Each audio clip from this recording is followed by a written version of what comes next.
And the Liberal MP, Julia Banks, joins me here in our Melbourne studio. Thank you for your time. Appreciate you coming in. You were in the room quizzing the CEOs this week. One of the key criticisms has been that the questioning from you and your parliamentary colleagues was a bit scattergun, that you didn't have enough time to really get to the main issues, and that CEOs were able to deflect questions too easily. Is that because of the lack of time, do you think, a lack of resources, or were you happy with how the process played out? Ash, on the contrary, I think it was 12 hours of robust questioning, and indeed it was a great opportunity for all the CEOs to come forward and to speak to the Australian people, and particularly, about all the issues that we've uncovered. Many of the issues were historical issues, but the purpose of the meeting, the inquiry, was to really get to the bottom of that and to ratify where the gaps are, to identify where the gaps are. And I think the robust questioning, and particularly under the superb leadership of the Chair, David Coleman, that robust questioning really enabled us to get to the crux of issues so that we can come out with an outcome, a deliverable outcome, an immediate outcome for the Australian people, and that is in a banking tribunal. And what was the outcome, though, achieved this week by the committee? Did you actually uncover anything new? Was there any sort of knockout blow that you discovered? Well, I think I used the word certainly deeper dive, and that's what we did. Certainly that's what the coalition members did. We did that deeper dive where we could ask the direct questions to the bankers, put them on notice, to the CEOs, I should say, to put them on notice about what is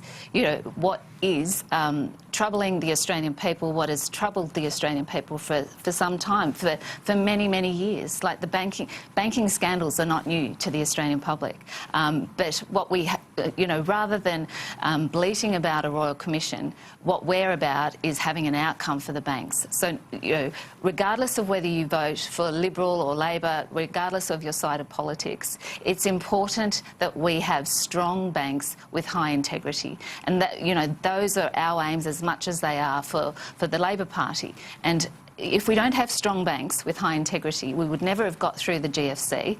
And if we don't have strong banks with high integrity, we'll become like Greece. It is really important for our economy to have the strength in our banking world.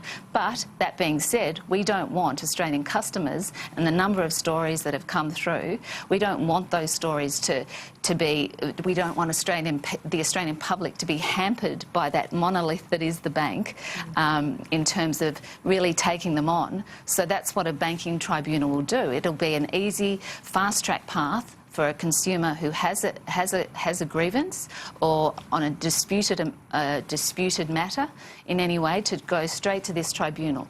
In much the same way as in the sort of fast-moving consumer goods or in small claims, rather than a consumer or an average Australian person having to take on a big company like a Kraft or a Cadbury or whatever, they have an avenue through a tribunal to go direct, to say, this is my issue, this is, and this is the compensation I believe I deserve because this is my issue. Similarly, what we also sort of talked through with the banks this week was how can we make it better in terms of proactive or preventative measures, because prevention is always better than cure.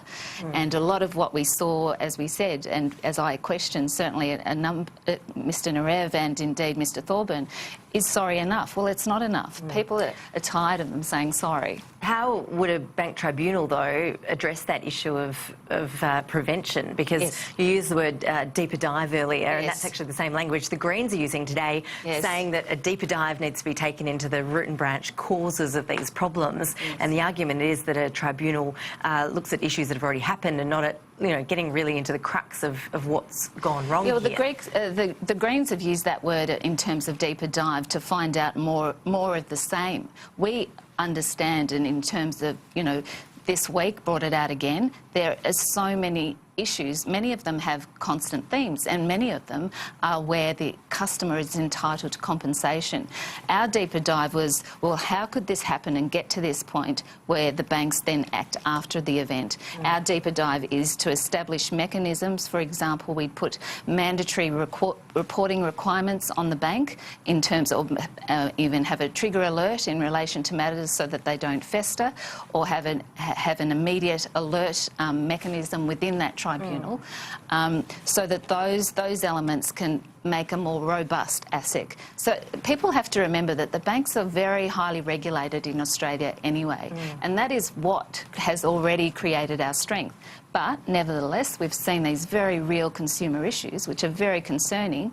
So it's only with putting in new measures that you can bring about change, and that's what this tribunal will do. What is the fear, though, about having a Royal Commission? Because, as you just pointed out, there are many problems. The banking CEOs acknowledged those problems this week in the committee. The committee deputy chair, Labor's Matt Thistlethwaite, spoke to us on Sky News yesterday, and he said that the executives hadn't been as open as he would have liked. He certainly said they weren't as open as they would be forced to be in a Royal Commission. And essentially, Labor's argument is that with a few QCs in the mix, with better resources, they would be much better placed to take on that sort of challenge. Well, it's not a fear about a Royal Commission. It's about what would a Royal Commission deliver to the average Joe on the street who's got an issue with the bank.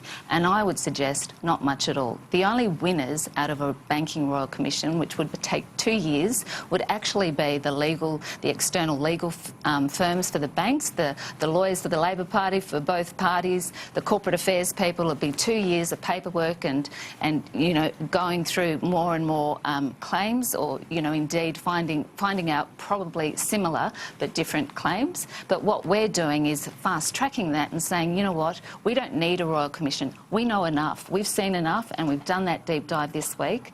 We know what we have to do to manage and to address immediately consumers' concerns, to give them that avenue, to give them that ready access. And we also have come up with some really good ideas in terms of giving ASIC greater interventionist powers, so they can apply those mechanisms to make sure that the bank comes to that tribunal, or if not, is forced to come to that tribunal, where they're put on notice about matters much quicker than they have been in the past. Details are still pretty thin as to how this tribunal would actually work. In an ideal world, how would you like to see it set up? In an ideal world, I want to see it to be a really agile tribunal, something that the average person on the street can walk off the street and fill out a form and say, here's my claim, and then to get that claim processed and heard quickly. What a common theme amongst all the issues with the bank is people's right to be heard, and that's what a tribunal will give them. A Royal Commission will not give people a right to be heard in the next 2 to 3 years. It'll just be more political rhetoric around that, and that is indeed I believe the reason the Labor Party are pushing for a Royal Commission, because it will indeed basically say to the consumer, say to the Australian customer, see, the Liberal Party, the government aren't delivering. They're not delivering for you. Whereas a tribunal and getting things done is what we're about. This is a parliament of delivery, and coming from the business world and being an absolute pragmatist, I am passionate about, you know, getting things done for the banking customer, especially after my experience this week in questioning the CEOs. How did you find the CEOs, just on a personal level? This is the first time you've been on one of these parliamentary inquiries, quizzing these sort of powerful figures. What was that experience like for you as a new parliamentarian? Well, I hail from the business world, Ash, and I've worked for large matrix organisations, so I've worked in my life, I know it sounds like a lot, but alongside about 10 to 12 CEOs. And really, I see beyond that, in my view, my purpose and my objective, as it was for my other coalition committee members there, was to get to the bottom of it, so that we could understand, so we could put something in place quickly and efficiently for the Australian customer. Julia Banks, appreciate you joining us on Newsday this afternoon. Thanks Thank you so much for that. Great to be here. We look forward to seeing the details of this tribunal. Great, thank you.